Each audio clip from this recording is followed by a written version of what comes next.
Everyone, I am Suman Kiro और आज मैं आपके लिए लेकर आया हूँ झारखंड शैक्षिक अनुसंधान एवं प्रशिक्षण परिषद रांची झारखंड द्वारा प्रथम सावधि परीक्षा 2021-22 के लिए क्लास 10 का विज्ञान विषय का मॉडल प्रश्न पत्र का सेट 1 इसे हम हल करने की कोशिश करेंगे। तो आपको समय मिलेगा 1 घंटा 30 मिनट, 1.5 घंटा। 40 प्रश्न आपसे पूछे जाएंगे। ओके, तो ये इधर पर कुछ दिया हुआ है आवश्यक निर्देश। सभी प्रश्नों के उत्तर अनिवार्य हैं। कुल 40 प्रश्न हैं। प्रत्येक प्रश्न के लिए 1 अंक निर्धारित है। प्रत्येक प्रश्न के 4 विकल्प दिए गए हैं। सही विकल्प का चयन कीजिए। गलत उत्तर के लिए कोई अंक नहीं काटे जाएंगे। इसलिए आप नहीं भी जान रहे हैं फिर भी से आप सभी प्रश्नों का जवाब OMR शीट पर अवश्य अंकित करें। ओके, चलिए आते हैं पहले सवाल पर। पहला सवाल है, दाढ़ी बनाने में किस प्रकार के दर्पण का उपयोग किया जाता है? समतल, उत्तल, अवतल, इनमें से कोई नहीं। तो हजामत या दाढ़ी बनाने में अवतल दर्पण का इस्तेमाल होता है। ओके, अगला सवाल है, गोलीय दर्पण में फोकस दूरी एवं वक्रता त्रिज्या के बीच संबंध क्या होता है? तो फोकस दूरी वक्रता त्रिज्या की आधी होती है, इसलिए हमारा करेक्ट ऑप्शन है बी, F = R/2। ओके, तीसरा सवाल है, प्रकाश के अपवर्तन की क्रिया में कौन सी भौतिक राशि अपरिवर्तित रहती है? ठीक है, आपने पढ़ा है प्रकाश का अपवर्तन। तो इसमें जो भौतिक राशि अपरिवर्तित रहती है वह होता है फ्रीक्वेंसी, आवृत्ति। ओके, चलिए अगले सवाल पर आते हैं। क्वेश्चन नंबर 4 है, अवतल दर्पण से परावर्तन के बाद किरण किस बिंदु से होकर गुजरेगी? C से, F से, P से या C और F के बीच से?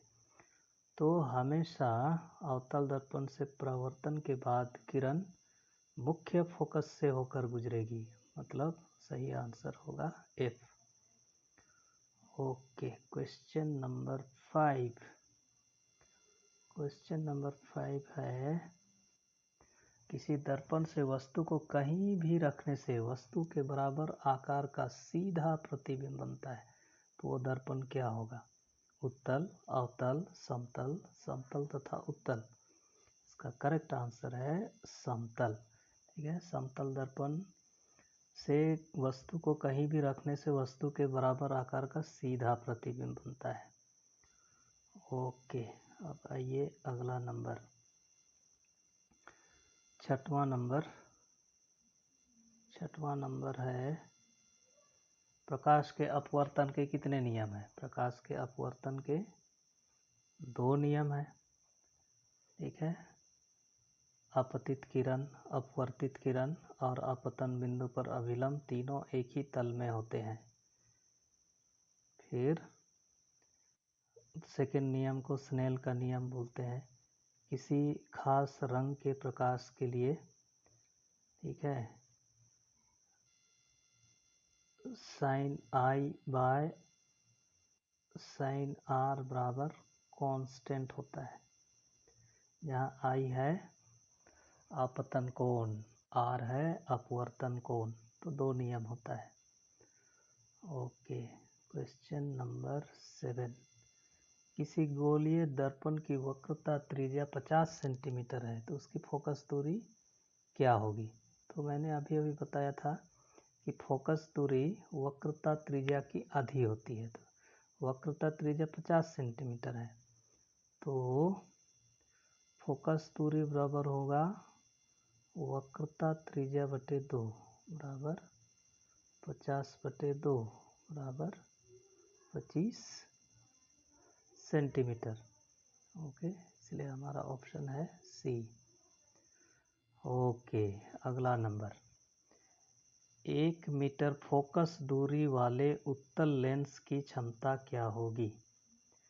ओके, क्षमता पावर बराबर होता है 1/f और उत्तल लेंस का f हमेशा पॉजिटिव होता है, तो ये बराबर होगा 1/, यहाँ फोकस दूरी दिया हुआ 1 मीटर मतलब 1 होगा, तो सही आंसर है ऑप्शन नंबर बी। ओके, आइए अगले सवाल पर। ओके, अगला सवाल 8वां सवाल से ही रिलेटेड है। किसी उत्तल लेंस की फोकस दूरी हमेशा होती है ना, धनात्मक होती है, पॉजिटिव। ओके, अगला सवाल, प्रकाश का वेग न्यूनतम होता है निर्वात में, जल में, वायु में, कांच में। तो प्रकाश का वेग न्यूनतम होता है जल में, ठीक है, निर्वात में सबसे अधिक होता है। अगला नंबर, अगला सवाल है 4D क्षमता वाले अवतल लेंस की फोकस दूरी होगी, क्या होगी? तो पावर है 4 डायोप्टर, तो 1/P = 1/f, तो F = हो जाएगा 1/P, तो ये बराबर होगा 1/4, 1 को 4 से डिवाइड करेंगे मतलब हो जाएगा 0.25 इतना मीटर। तो इसको सेंटीमीटर में बदलेंगे तो इसको 100 से गुना करेंगे तो हो जाएगा 25। ओके, 25 सेंटीमीटर, इसलिए हमारा करेक्ट आंसर है ऑप्शन नंबर बी। अब आगे, किसी उत्तल लेंस का फोकसांतर 50 सेंटीमीटर है तो उसकी क्षमता क्या होगी? तो F दिया हुआ है 50 सेंटीमीटर, तो 50 सेंटीमीटर को हम क्या करेंगे, पहले मीटर में बदलेंगे, तो 50/100 इतना मीटर, तो ये हो जाएगा ना 10/50 0.5 मीटर। ओके, अब P बराबर होता है, पावर बराबर होता है 1/f, जब f को हम मीटर से लेते हैं, मीटर में लेते हैं तब, तो ये होगा 1/0.5, दशमलव हटाएंगे तो ये हो जाएगा 10/5 मतलब हो जाएगा 2। ओके, और ये होगा प्लस क्योंकि उत्तल लेंस है, इसीलिए हमारा करेक्ट आंसर है ऑप्शन नंबर डी, ठीक है, 2D। अब अगला सवाल, अगला सवाल है प्रकाश का वेग सर्वाधिक होगा कांच में, पानी में, हवा में, निर्वात में। तो प्रकाश का वेग निर्वात में सबसे अधिक होता है और वो होता है 3 × 10⁸ मीटर प्रति सेकेंड। ठीक, अब आते हैं क्वेश्चन नंबर 14, ठीक है, 14 से उधर आगे शुरू होता है हमारा केमिस्ट्री का क्वेश्चन। दिए गए प्रक्रम में कौन ऊष्माक छिपी है? श्वसन, पाचन, उत्सर्जन, संवहन। तो ये होता है श्वसन। तो श्वसन की क्रिया में जब हम हमारे शरीर के अंदर ऑक्सीजन गैस हम लेते हैं तो उस ऑक्सीजन के द्वारा भोजन का उपचयन होता है ना, कार्बोहाइड्रेट का उपचयन होता है जिससे कार्बन डाइऑक्साइड और जल बनता है और ऊर्जा निकलती है जो ATP के रूप में हमारे शरीर में संचित होती है, जिसे हम आवश्यकता अनुसार खर्च करते हैं, इसलिए हमारा सही ऑप्शन है ए। ठीक है। Question number 15। क्वेश्चन नंबर 15 है, चिप्स के पैकेट विकृत गंधिता से बचने के लिए कौन सी गैस डाली जाती है ना। चिप्स के पैकेट में विकृत गंधिता से बचने के लिए कौन सी गैस डाली जाती है। ओके, तो वसा एवं वसा युक्त खाद्य पदार्थों को खुला छोड़ देने पर उनका उपचयन होने लगता है और उनका स्वाद और गंध खराब हो जाता है। इसलिए चिप्स, कुरकुरे, मोटू पतलू ये सब का पैकेट से ऑक्सीजन गैस को निकाल करके उसमें नाइट्रोजन गैस भर दिया जाता है ताकि उपचयन ना हो। ओके, तो करेक्ट आंसर है ऑप्शन नंबर बी। ओके, चलिए अब देखते हैं अगला सवाल। अगला सवाल है, जंग लगना किस प्रकार की अभिक्रिया है। ओके, तो लोहा में जंग लगता है वायु एवं नमी की उपस्थिति में। तो लोहा हो गया Fe प्लस ओके वायु प्लस जलवाष्प ना H2O, तब बनता है Fe2O3 XH2O। यही है जंग। तो इसमें हम लोग देखते हैं, ओके, इसमें हम लोग देखते हैं कि तीन पदार्थ मिल करके एक पदार्थ बना रहे हैं, मतलब ये संयोजन अभिक्रिया है। आगे दिए गए अभिक्रिया में किस पदार्थ का उपचयन हो रहा है। ओके, तो ऑक्सीजन के संयोग या ह्रास के आधार पर ऑक्सीजन वह उपचयन वह अभिक्रिया होती है जिसमें किसी तत्व में ऑक्सीजन का संयोग होता है, और अपचयन वह अभिक्रिया होती है जिसमें किसी तत्व में से या यौगिक में से ऑक्सीजन का ह्रास होता है। तो यहाँ हमको देखना है कि किस में ऑक्सीजन जुड़ रहा है। तो इस अभिक्रिया में जिंक ऑक्साइड बदल रहा है जिंक में, मतलब जिंक ऑक्साइड से ऑक्सीजन हट रहा है, मतलब जिंक ऑक्साइड का अपचयन हो रहा है। फिर कार्बन बदल रहा है कार्बन मोनोऑक्साइड में, तो कार्बन में एक ऑक्सीजन जुड़ रहा है, इसका मतलब है उपचयन हो रहा है कार्बन का। Okay, question number 18। दिए गए कौन सा समीकरण संतुलित है। ठीक है, संतुलित समीकरण वैसे समीकरण को बोलते हैं जिसमें अभिकारक एवं उत्पाद दोनों ओर प्रत्येक परमाणु की संख्या बराबर होती है। तो हमको जांच करके देखना है कि इसमें से कौन संतुलित है। अगर हम इसकी बात करें फर्स्ट नंबर की, तो एक कैल्शियम है, फिर इधर 2 + 2 4 ऑक्सीजन और 2 हाइड्रोजन 1 कार्बन, इधर एक कैल्शियम इधर भी एक कैल्शियम, ऑक्सीजन इधर है, यहाँ 2 यहाँ 2, 4 हो गया, 3 और 1 4, इधर में एक कार्बन है। ओके, यहाँ पर फॉर्मूला गलत लिखा हुआ है, ये होना चाहिए CaCO3। ठीक है, तो इधर एक कार्बन है, इधर भी एक कार्बन है, इधर 2 हाइड्रोजन है, इधर भी 2 हाइड्रोजन है। तो एक्चुअली यही बैलेंस्ड है, लेकिन यहाँ पर मिसप्रिंटिंग हुआ है। ऑप्शन नंबर बी ये तो बैलेंस नहीं है क्योंकि इधर 2 हाइड्रोजन है, इधर 4 हाइड्रोजन है। ऑप्शन नंबर सी भी बैलेंस नहीं है क्योंकि इधर 4 एल्यूमिनियम है, इधर 2 ही एल्यूमिनियम है। ऑप्शन नंबर डी, इधर में 2 कॉपर है, इधर एक ही कॉपर है, इधर 2 ऑक्सीजन है, इधर एक ही ऑक्सीजन है। तो सही आंसर होगा ऑप्शन नंबर ए। अब यहाँ पर लिखा है दिए गए चित्र में कौन सी अभिक्रिया हो रही है, और चित्र तो दिया ही नहीं है।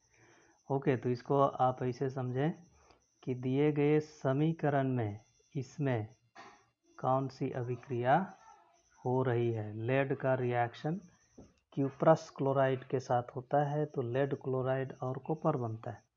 तो यहाँ पर अब देखेंगे कॉपर को हटा करके लेड आ जा रहा है, मतलब कॉपर को लेड विस्थापित कर रहा है। इसका मतलब है ये उदाहरण है विस्थापन अभिक्रिया का। ओके, ठीक है। अब आते हैं क्वेश्चन नंबर 20 पर। क्वेश्चन नंबर 20 है, दिए गए पदार्थ में कौन गंधीय सूचक की तरह व्यवहार करता है? हल्दी, ये तो रंग वाला सूचक है। लिटमस, ये भी रंग वाला सूचक है। चाइना रोज, ये भी रंग वाला सूचक है, मतलब गंध वाला सूचक है प्याज। ओके, अगला नंबर, हड्डियों को जोड़ने के लिए डॉक्टर किस लवण का प्रयोग करता है? कैल्शियम ऑक्सीक्लोराइड अर्थात ब्लीचिंग पाउडर, कैल्शियम हाइड्रोक्साइड अर्थात बुझा हुआ चूना, कैल्शियम कार्बोनेट अर्थात चूना प्रस्तर, कैल्शियम सल्फेट हेमीहाइड्रेट, है ना, यही होता है पेरिस प्लास्टर। तो पेरिस प्लास्टर का इस्तेमाल करता है डॉक्टर हड्डियों को जोड़ने के लिए। ओके, क्वेश्चन नंबर 22, विरंजक चूर्ण का सूत्र क्या है? तो विरंजक चूर्ण को बोलते हैं कैल्शियम ऑक्सीक्लोराइड। तो इसका सूत्र होता है CaOCl2। ओके, अब आते हैं अगले सवाल पर। हाँ, यहाँ पर है चित्र वाला सवाल। तो सवाल है कि इस चित्र में कौन सी अभिक्रिया हो रही है? तो एक प्लास्टिक मग लिया गया है, इसमें 2 छेद बना करके उसमें अब परख नली को उल्टा रख दिया गया है और उसमें मेटल लगा दिया है, कैथोड और एनोड बनाया है, और इसमें जल है। तो जल से होकर विद्युत धारा प्रवाहित की जा रही है। तो जल से होकर विद्युत धारा प्रवाहित करने पर यह हाइड्रोजन गैस और ऑक्सीजन गैस में टूट जाता है। इसका मतलब है यह जो अभिक्रिया है यह वियोजन अभिक्रिया है। ओके ओके, ठीक है। टमाटर में कौन सा अम्ल पाया जाता है? एसिटिक अम्ल इस सिरका में पाया जाता है। सिट्रिक अम्ल ये खट्टे फल जैसे कि संतरा, नींबू, ये सब में पाया जाता है। लैक्टिक अम्ल दूध में पाया जाता है। अब हमारे पास क्या बचा? ऑक्सैलिक अम्ल। तो टमाटर में ऑक्सैलिक अम्ल पाया जाता है। ओके, अब अगला सवाल है, तनुकरण प्रक्रिया में होती है H+ के सांद्रता में वृद्धि, OH- के सांद्रता में वृद्धि, H+ OH- आयन के सांद्रता में कमी, H3O+ हाइड्रोनियम आयन के सांद्रता में वृद्धि। तो इसका करेक्ट आंसर है हाइड्रोजन आयन और हाइड्रोक्साइड आयन के सांद्रता में कमी होती है जब हम अम्ल या क्षार में पानी फेंकते हैं तब। ओके, ठीक। नेक्स्ट, निम्नलिखित में से कौन प्रकाशीय वियोजन का उदाहरण है? तो सभी वियोजन अभिक्रिया के उदाहरण हैं, लेकिन इसमें प्रकाश के रूप में एनर्जी या ऊर्जा किस में दिया जाता है? तो इसका सही आंसर है okay, option number A, silver bromide. ये सिल्वर ब्रोमाइड धूप के चश्मे में होता है। जब हम बाहर जाते हैं, सूर्य की रोशनी उसमें पड़ती है, तो यही अभिक्रिया होती है। सिल्वर ब्रोमाइड सिल्वर और ब्रोमीन में टूट जाता है। ठीक है, AgBr पर जब सूर्य का प्रकाश पड़ता है तो यह सिल्वर और ब्रोमीन में टूट जाता है। और जैसे हम अंदर जाते हैं, वापस आते हैं घर के अंदर, तो फिर से सिल्वर और ब्रोमीन जुड़कर AgBr बनाते हैं और इसलिए फिर से वो, है ना, वो क्लियर हो जाता है। बाहर जाते हैं डार्क हो जाता है, अंदर आते हैं क्लियर हो जाता है। H2O H2+O2 इसमें तो विद्युत ऊर्जा दिया जाता है। Calcium carbonate calcium oxide plus CO2 इसमें तापीय ऊर्जा दिया जाता है, हीट किया जाता है। प्लस O2CuO, इसमें भी गर्म करते हैं। ओके, हीट के रूप में ऊष्मा दिया जाता है। तो प्रकाशीय वियोजन का उदाहरण है सिल्वर ब्रोमाइड का सिल्वर और ब्रोमीन में टूटना। ओके, अब आते हैं हम बायोलॉजी के क्वेश्चंस पर। Okay, question number 27। अमीबा किस अंग से भोजन ग्रहण करता है? सहज है, मुंह से, केंद्रक से, कूटपाद से, खाद्य रितिका से। तो अमीबा कूटपाद से भोजन ग्रहण करता है। ओके, अगला सवाल, क्वेश्चन नंबर 28। पाचन प्रक्रिया में वसा का इमल्सीकरण कौन करता है? वसा का इमल्सीकरण मतलब वसा को और छोटे टुकड़ों में कौन तोड़ता है?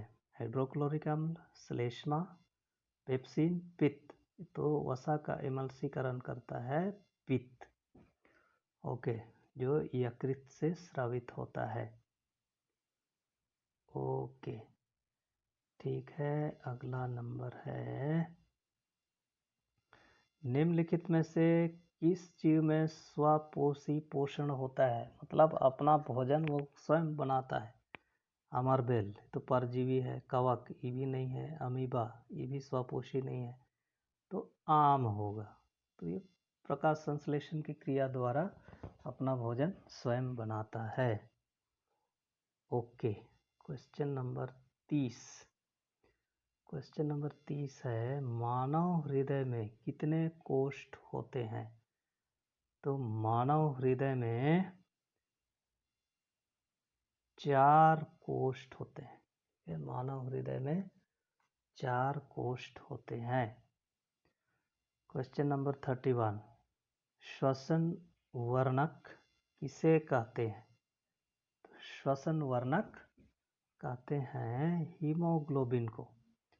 ओके, श्वसन वर्णक, जब हम सांस लेते हैं तो हमारे नाक से होकर ऑक्सीजन गैस चला जाता है शरीर के अंदर, फेफड़े पर वो हीमोग्लोबिन से जुड़ जाता है और हीमोग्लोबिन ही ऑक्सीजन को हमारे शरीर के सभी भागों तक पहुंचाता है। तो श्वसन वर्णक है हीमोग्लोबिन। ओके, क्वेश्चन नंबर 32 कहता है, उत्सर्जन तंत्र की क्रियात्मक इकाई क्या है? वायुकुपिका, वृक्क, वृक्काणु, कोशिका गुच्छ। तो ये होता है वृक्काणु, इसको इंग्लिश में बोलते हैं नेफ्रॉन। तो ऑप्शन में नेफ्रॉन भी दिया जा सकता है, तो देखना कि नेफ्रॉन है तो उत्सर्जन तंत्र की क्रियात्मक इकाई है ना, नेफ्रॉन या वृक्काणु। Okay, question number 33। Question number 33 है, वृक्क की क्रियाशीलता कम होने पर रक्त को शरीर से बाहर निकालकर छानने की प्रक्रिया क्या कहलाती है? तो उस प्रक्रिया को बोलते हैं अपोहन, है ना, डायलिसिस। तो जिसका किडनी खराब हो जाता है तो उसको डायलिसिस कराना पड़ता है ना। डायलिसिस के माध्यम से एक मशीन के द्वारा उसके शरीर में जो रक्त होता है उसको छानने का काम किया जाता है। ओके, अब आगे अगला नंबर है, जनन की मूल घटना क्या है? युग्मक का बनना, युग्मनज का बनना, डीएनए की प्रतिकृति बनना, भ्रूण का बनना।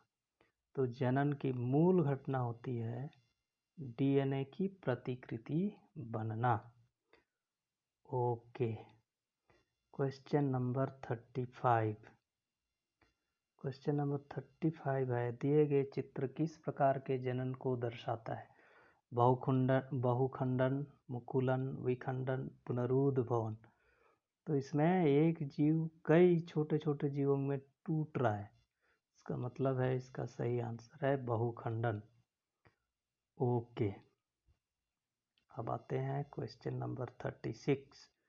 क्वेश्चन नंबर 36 है, नर युग्मक तथा मादा युग्मक के संलयन को क्या कहते हैं? निषेचन, परागन, अंकुरन, संलयन।